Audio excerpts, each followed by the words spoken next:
नमस्कार दोस्त, कैसे हैं सभी आप लोग। आज के वीडियो में हम जानेंगे कि कंपनी की शुरुआत कैसे की जाती है। आप एक स्टार्टअप कैसे खड़ा कर सकते हैं। अगर आप चाहते हैं कि कोई भी बिजनेस की शुरुआत करें तो आपको कौन सा रजिस्ट्रेशन लेना चाहिए, आप कंपनी की शुरुआत कैसे करें, तो इस वीडियो में हम पूरी डिटेल में जानेंगे कि एक कंपनी की शुरुआत हम कैसे कर सकते हैं। तो सबसे पहले आपको कंपनी बनाने के लिए या किसी भी बिजनेस को स्टार्ट करने के लिए आपको एक पहचान की आवश्यकता होती है। आप पहचान जो है कंपनी के रूप में उसको ला सकते हैं। एक छोटे से कंपनी को आप शुरुआत कर सकते हैं। कंपनी जरूरी नहीं कि बड़ा ही कंपनी होता है, कंपनी छोटे से भी शुरुआत की जाती है। कंपनी के लिए 2 डायरेक्टर की आवश्यकता होती है, क्योंकि प्राइवेट लिमिटेड कंपनी जो होता है यह जो होता है शेयर होल्डर कंपनी होता है। एक ओपीसी भी कंपनी होती है जिसको हम 1 पर्सन कंपनी भी कहते हैं। तो कंपनी की शुरुआत करने के लिए आपको सबसे पहले एमसीए से रजिस्ट्रेशन लेना होता है। तो आज के वीडियो में हम यह जानेंगे कि एक कंपनी कैसे बनाई जाती है। हमने पिछले वीडियो में समझा था कि हम अपने बिजनेस के लिए कौन सा रजिस्ट्रेशन कराएं, जिसमें हमने बताया था कि प्रोप्राइटरशिप क्या होता है, सोलो प्रोप्राइटरशिप क्या होता है, पार्टनरशिप क्या होता है और कंपनी क्या होता है। आज की वीडियो में हम जानेंगे कि कंपनी की फॉर्मेशन कैसे की जाती है। तो कंपनी की फॉर्मेशन करने के लिए सबसे पहले आपको यूनिक नेम की आवश्यकता होती है, यानी कि वैसा नाम जो कि पहले से भारत सरकार के द्वारा रजिस्टर्ड नहीं की गई हो, या फिर वह ट्रेडमार्क नहीं हो। नहीं तो अगर ट्रेडमार्क होगा तो वह कंपनी आपको नहीं मिल पाएगी। तो आपको एक यूनिक और दमदार नाम की आवश्यकता है जो कि पहले से रजिस्टर्ड ना हो। इसके बाद आपको चुनाव करना होगा कि आप अपने कंपनी में किस प्रकार का काम करेंगे।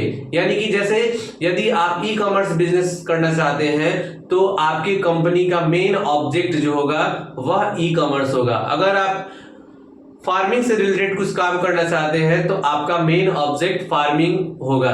ठीक है, तो आप एक कंपनी का नाम चयन करेंगे। इसके बाद आप जो है कंपनी का मेन ऑब्जेक्ट सिलेक्ट करेंगे, यानी कि आपको उस कंपनी में क्या करना है।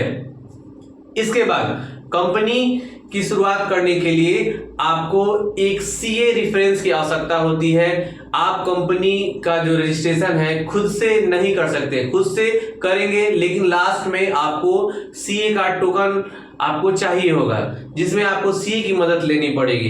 तो कंपनी के लिए सबसे पहले आप नाम सेलेक्ट करेंगे, फिर मेन ऑब्जेक्ट सेलेक्ट करेंगे। इसमें सबसे पहले जो प्रक्रिया होती है वह नेम रिजर्वेशन की होती है, यानी कि जिसको हम स्पाइस पार्ट 1 बोलते हैं। यानी कि सबसे पहले आप नेम को अप्लाई करेंगे। अप्लाई करने के बाद फिर जाके आपका डीएसी बनेगा। डीएसी का मतलब होता है डिजिटल सिग्नेचर, यानी कि कंपनी में जो भी आपके पार्टनर हैं 2, 3, 4, 5, तो उनका एक डिजिटल सिग्नेचर बनेगा। डिजिटल सिग्नेचर जो होता है वह आपको आधार और पैन कार्ड से लिंक होकर बनता है, जिसकी वैलिडिटी 1 साल, 2 साल, 3 साल, 5 साल हो सकती है। तो डिजिटल सिग्नेचर का नीड आपको पड़ेगा कंपनी बनाने के लिए। हमने पिछले वीडियो में आपको बताया था कि कंपनी की शुरुआत जो होती है वह आपको एमसीए के द्वारा रजिस्टर्ड की जाती है, यानी कि मिनिस्ट्री ऑफ कॉर्पोरेट अफेयर्स के द्वारा रजिस्टर्ड की जाती है।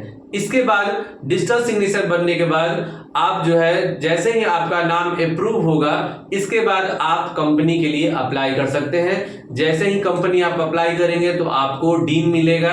डीन का मतलब होता है डायरेक्टर आइडेंटिफिकेशन नंबर। आपके कंपनी का पैन कार्ड मिलेगा। इसके बाद 2 डिजिटल सिग्नेचर मिलेगा। इसके अलावा आपको जो है एमएसएमई का रजिस्ट्रेशन मिलेगा। यानी कि ये सब छोटे छोटे रजिस्ट्रेशन को आप कराकर इसके बाद आप अपना कंपनी स्टार्ट कर सकते हैं, अपना बिजनेस स्टार्ट कर सकते हैं। इसके बाद आपको कंपनी के लिए एक अकाउंट खुलवाना होगा, जो कि आप अपने नजदीकी बैंक में खुलवा सकते हैं। तो यह आपको जानकारी हुआ कंपनी में कौन कौन सी प्रक्रिया होती है। कंपनी में सबसे पहले हम नाम अप्लाई करते हैं। इसके बाद आप डिजिटल सिग्नेचर बनाते हैं, डीन बनाते हैं, फिर एमओए बनाते हैं, एओए बनाते हैं। एमओए का मतलब होता है मेन मेमोरेंडम ऑफ एसोसिएशन, और एओए का मतलब होता है आर्टिकल ऑफ एसोसिएशन, यानी कि यह एक तरह का बायलॉज होता है जो कि आपके कंपनी का होता है। इसमें आपके शेयर होल्डर लिखे रहते हैं कि आपके पार्टनर के कितने शेयर होल्डर हैं और आपका कितना शेयर है, ठीक है। इसके बाद जो होता है कंपनी का फाइनल अप्रूवल जो होता है एमसीए के द्वारा दी जाती है। जैसे ही आपकी कंपनी का रजिस्ट्रेशन हो जाता है, इसके बाद आप काम जो है स्टार्ट कर सकते हैं। तो आज का वीडियो जो था यह कंपनी पे था, कंपनी कैसे बनाई जाती है। इसके बाद के वीडियो में मैं आपको डिटेल से बताऊंगा कि कंपनी कैसे रजिस्टर्ड की जाती है। ये तो प्रोसेस हुआ कि क्या क्या हमें कंपनी बनाने में करना होता है, इसके बाद कैसे करेंगे यह जानकारी आपको नेक्स्ट वीडियो में दूंगा। तब तक के लिए जय हिंद।